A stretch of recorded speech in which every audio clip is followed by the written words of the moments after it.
Well, if you're here, I had 20 minutes speaking, but I was trying a new form of the microphone that, well, not a new form, like it's basis. And it's a really good basis. I like my voice there, but I could literally hear all the sounds of the street. So annoying, so annoying because I live by the principal avenue of Caracas, one of the principal avenues of Caracas, and oh god, it's like all cars, cars, cars, cars, and it would be fine, but it's 9:50 p.m. It would be fine if it was like 3 a.m. in the morning, but you hear everything and it's very like it's a huge distraction. But well, I'm going to restart. Formula One is the movie we're going to be speaking about today, for it's nominated for best picture. Okay, and well, I'm going to start and I'm going to say it is not, I don't think it's not a movie to win Best Picture. I think it was just nominated because I believe the amount of money behind that movie must be staggering. But I think overall it's a really good movie. It's actually a really, really good movie. It's a blockbuster movie. But as for someone that came in without anything in her mind of Formula One, I didn't know anything of Formula One. I think it ended up being a really good movie, and actually, it got me even teary at times. It was really comical to see that I'm crying over a Formula One movie. La la la. Um, but I think it touches upon various subjects that, of course, we're going to be discussing today, and yeah, buckle up. Be okay. Let's get started. I don't know much about the background of the movie, but I can only imagine high stakes, a lot of money. I believe I would like to see if the movie was like a response to a movie that came out like 2 years ago with Orlando Bloom and the guy from Stranger Things. That I think that one was a little bit more tech and set of it's just like the young newbies with the abilities of video games are going to be the future of Formula One. I don't haven't seen that movie. I wanted to see it, but I don't know if it's a good movie in comparison to Formula One. Please leave it in the comments if you have seen it. And but yeah, I'm curious to know if it was like a response to it. Very curious to know. Well, so overall, the movie is about. It's like a. I think it's general the Americano that saves the day. Brad Pitt is a lone wolf, retired driver.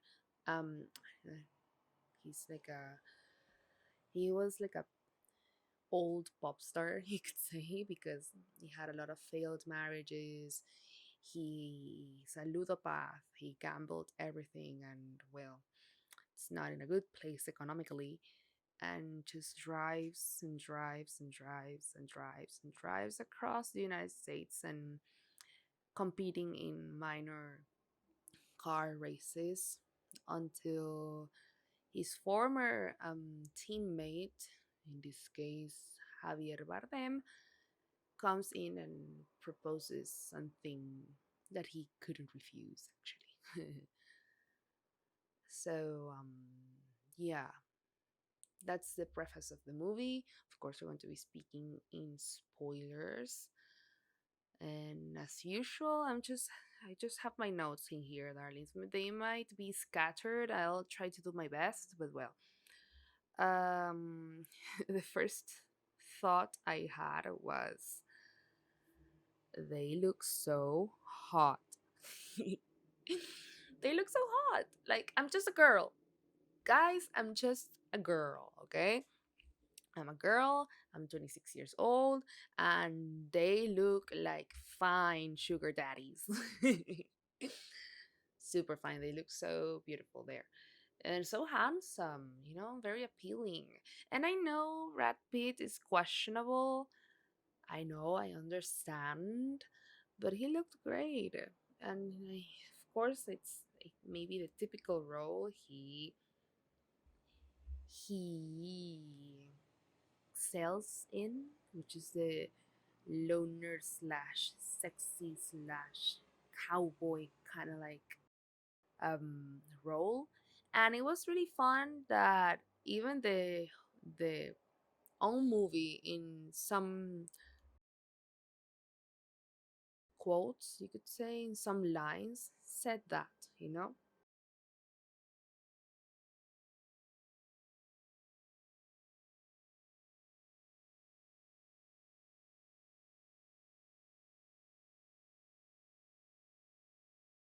I hate motorcycles and I hate those sounds. You can't believe how much I want to get out of the freaking capital. I'm done. I hate busy cities. Totally. Okay, going back to the point. It's the typical movie of an Americano that saves the day, right? But it has like subjects that I think are really, they reflect upon it. It's not like a cheesy movie and like a in a way that is very predictable. Of course it is predictable, and it's going to end right, but at some points you're like, is it going to end right? Is it going to end okay? But it puts you to like reflect a lot upon things. For example, you have, of course, Brad Pitt is the main character, but you have also Joshua Pierce, is it? I don't know the name of the actor, but but um, there's a sort of bickering between him and Sonny Hayes, which is Brad Pitt's character, because of course Joshua represents the new driver, the modern driver, the young guy, and Brad Pitt represents the old school. It's like two versions of maybe two sides of the same coin, because the two of them are prospects. Maybe Joshua is in his prospect years, but Sonny also had been in his prospect years. Maybe they're a mirror to each other, you could say. I would have to say that Joshua doesn't learn. Like, he doesn't learn from other people's experiences, and maybe that could have saved him a lot of time. But I think they both of them portray this some sort of immaturity in trying to be who's the cockiest and why. But in that, I think it's a very masculine thing to do if you're like immature masculine maybe, but overall the vibe of the movie is very masculine, you could say. But very fun, very fun. I'm not offended by it. Actually, I like fun movies. Let's see, what else do I have? Okay, also one of the premises was that the the the team was very weak. The car wasn't like good, and the team was very slow, and that made me think of the quote of um, that I heard of in one of Mario Adrian's videos in Instagram. He's a German comedian living in the US that said, the army is only as strong as its weakest link, and that's you. When he would point to his Jewish wife. Imagine that. Very fun. but I liked that they portrayed, and I also didn't know that, I think the sport was very centered in the driver, but actually there are awards for the driver and for the team that build the cars. It's I think that's what I'm telling you. I think it's a team sport, obviously, but at the end of the day, decisions, the last decisions, or the decisions that are done in the haste of things, are made by the driver. That's why he's very, very vital. So, let's see one of the things. Oh, I like the down to earth perspective of Sonny. He There's a quote, I have it noted, that says, "Hope is not a strategy," and I think it's a really good juxtaposition between what's the mentality of Sonny versus the mentality of Joshua, because Joshua is like, oh, stats, oh, let's see. He's like, at the beginning, he's not like very serious in winning. He's just in Formula One just to say he's in Formula One. And that happens a lot, people just doing things to say they are doing things, not because they actually feel it. That's very common. But Sonny, I think maybe he sparks that will and that want in him, of course, with very much of a masculine perspective and approach. But I like that because it reflects upon what um, young generations are all about. It's like, etc. They're not willing to put in the work and they expect somebody else to do it, because what else is there to work for now?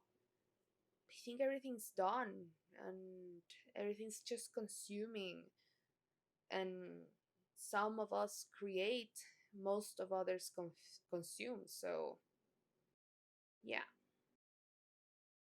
I think also that one of the lessons here is standing your ground, because in the whole movie, everybody's against Sonny.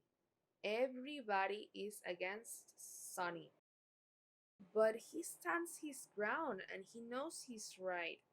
And it's not the fact that he's right, it's the fact that he's willing to stand and advocate for himself, even when the whole world is against you.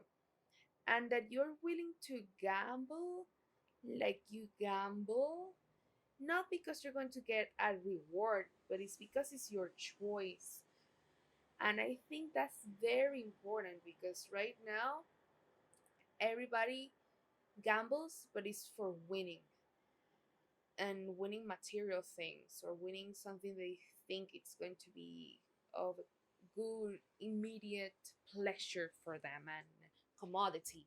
But I think I think Sonny made it to a point in which he was gambling not for the sake of immediate commodity, but for the sake of learning. And I think if that wasn't what he portrayed, I think that is something we should strive towards,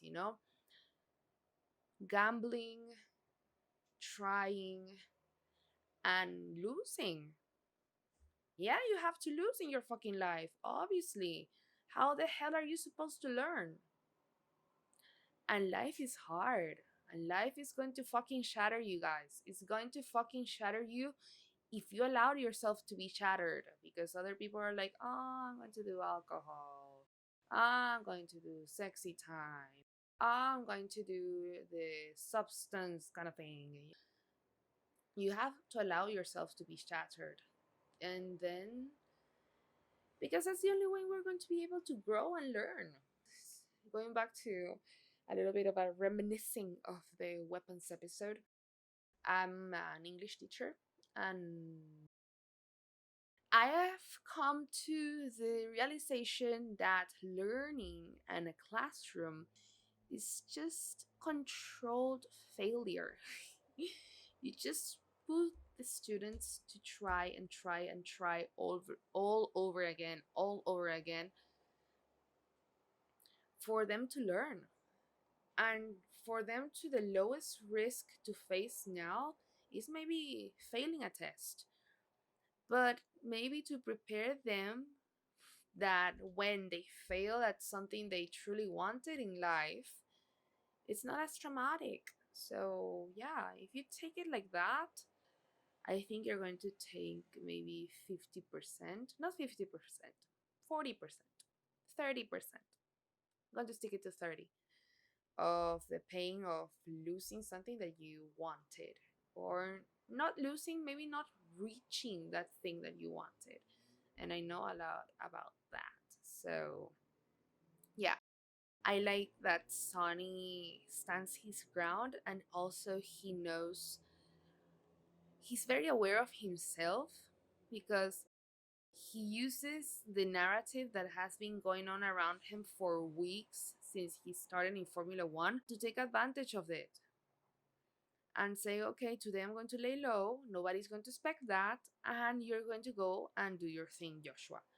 It's a really good move. I liked it. And of course, Joshua made his call, and well, that ended up, could have ended up worse. Yeah, that's what I think. But again, as we were saying before, I think it's a gamble. You gamble in high stakes, and of course, this is a sport, but in all instances of your life, you have to gamble.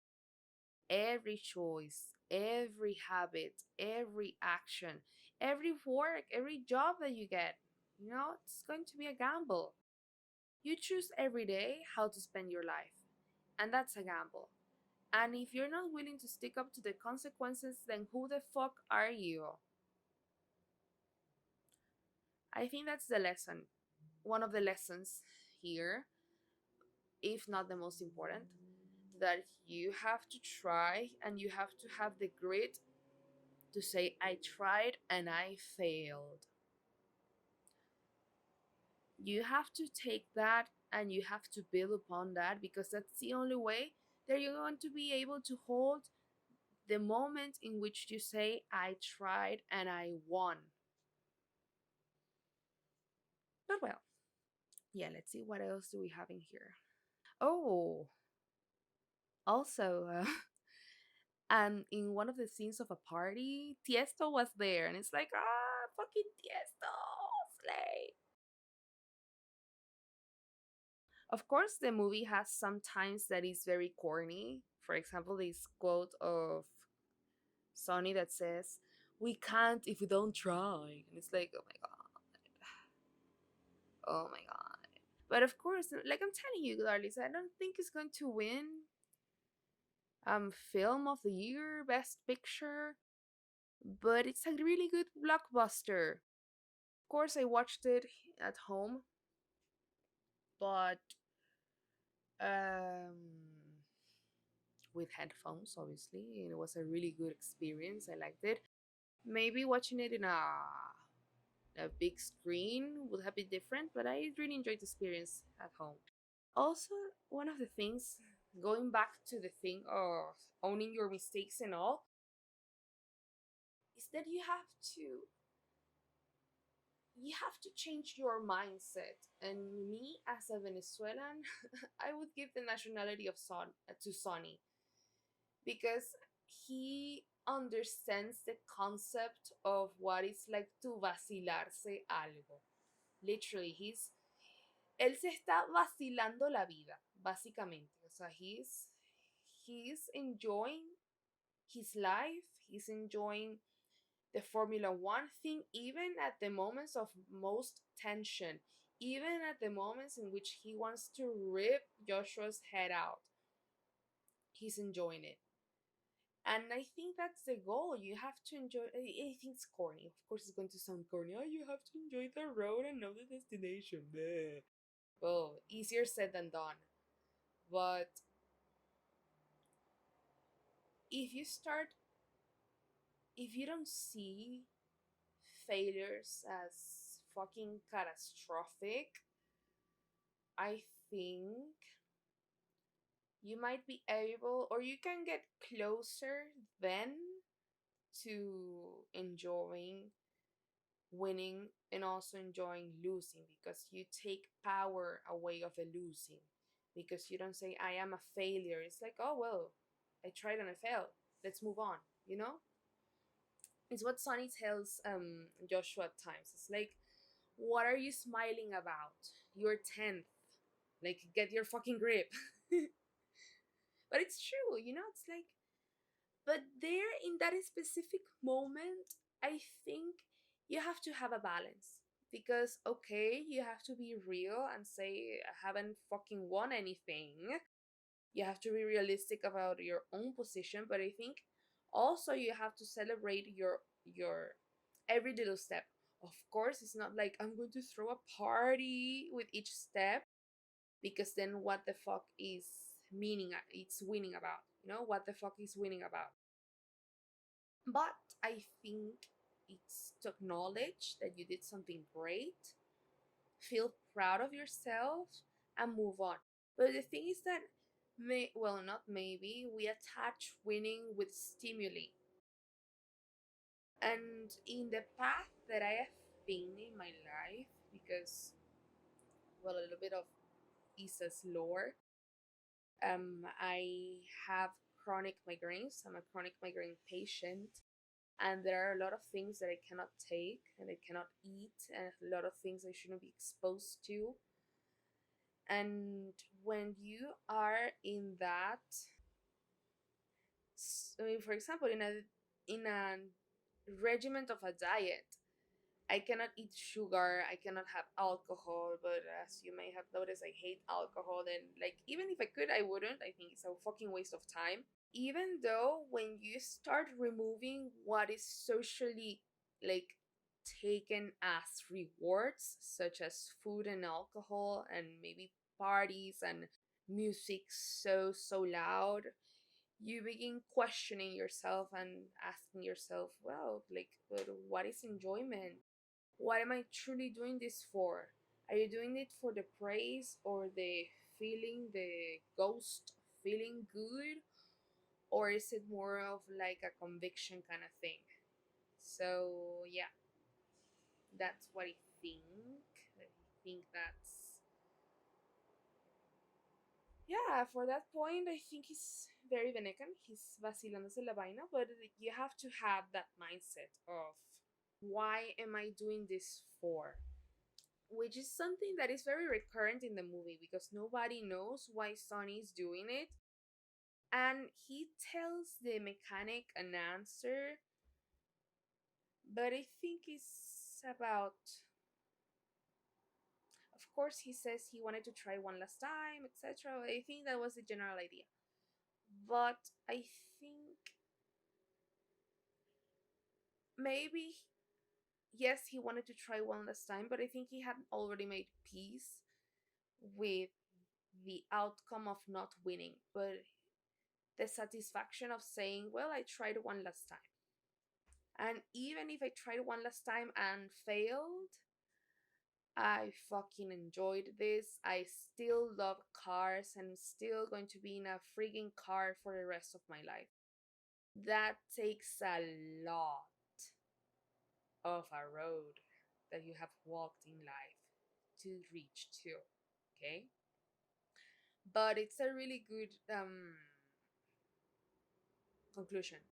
One of the quotes I liked was, slow is smooth, smooth is fast. All the things they speak of, and not all the things, but again, one of the underlying subjects of the movie is the contraposition of the two generations, right? And since we all, at least Gen Z and late millennials, want everything now, it's really difficult to take that patience and to know what real work is, because when we think of real work, we are not able to sustain that concept so much, because if you have 7 minutes TikToks, 7 minutes, 7 second TikToks, like, how the heck are you supposed to be thinking about long term rewards? If you spend a whole day watching 7 second TikToks, what the fuck are you going to be expecting of life? You're not going to be able to grow anything, because things are not immediate. Nature wise, things aren't immediate. They're never going to be. And we are all waiting for that still. The more we watch TikToks, Reels, YouTube Shorts, etc., that shorten our span of attention. And when you shorten that attention span, you shorten the bridge of actually being patient and switch your mind from consuming to processing. It's really sad. It's really sad. A lot of talent being wasted in that.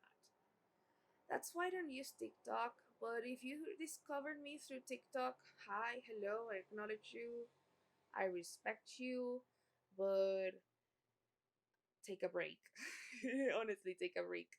I don't use TikTok. I probably will use it just to post things, because I haven't started the marketing thing of this podcast. But yeah, what else do we have in here? Okay, so at the end of the movie, spoiler, spoiler, spoiler. Hey, spoiler alert. He leaves after winning the Formula One Cup, and like I'm telling you, I think he left because it was to prove himself. It wasn't to fame, glory, and whatever. It was to say, I could win it. It was the last little bit of ego remaining from him to say, I could win this shit. I won this shit. And literally to walk away. It was more for himself than for any other person. But well, yeah, that's what I think of Formula One. Again, it's a really good movie. I think the effects were really good. I would have to see if they did their own stunts, but it's a really good movie. I liked it. I liked it. I would watch it again. Honestly, I would watch it again. Many times probably, because I really like, you don't want to think much of anything and you want to be excited and have a happy ending, go watch Formula One, honestly. Yeah, it's a really good movie. But like I'm telling you, I think it got nominated as Best Picture because of all the money moved there. At some point, the Hemsworth brothers were on screen. It's like, what? Simone Ashley was there too. And well, there was also like a unexpected agent there too. I think it was an overall good movie. I liked Joshua Pierce, the actor. I don't know his name. Kudos to him. He was a really good one. Actually, also very handsome. But of course, I just had to gush over Javier Bardem and Brad Pitt, obviously. But well, darlings, that's it for today. I don't have any other comments about this movie. I think it's a really good movie. If you want to see it, you want to say, you want to, if you want to watch it, go watch it. And maybe two final lessons from this movie. Well, first of all, a quote from Brad Pitt: don't be shitty to yourself. There's plenty of people out there that will do that for you. Exactly. It's what I'm telling you. He was already at peace with those concepts of failing and achieving, and what was him in the middle of those two concepts, you know? So yeah, if you're able to see that, I think you're in a good path. Anyway, darlings, I don't know what the next movie is going to be about. Probably it's going to be, well, I want it to be the Secret Agent, the Brazilian movie. I want to watch it. But well, let's see what's up. If you like this review, if you like this comment and thought session, like, comment, subscribe, follow me in any social media that you have or you use the most. And yeah, stick around. Stick around. Stick around. Anyways, darlings, see you next time. Bye bye.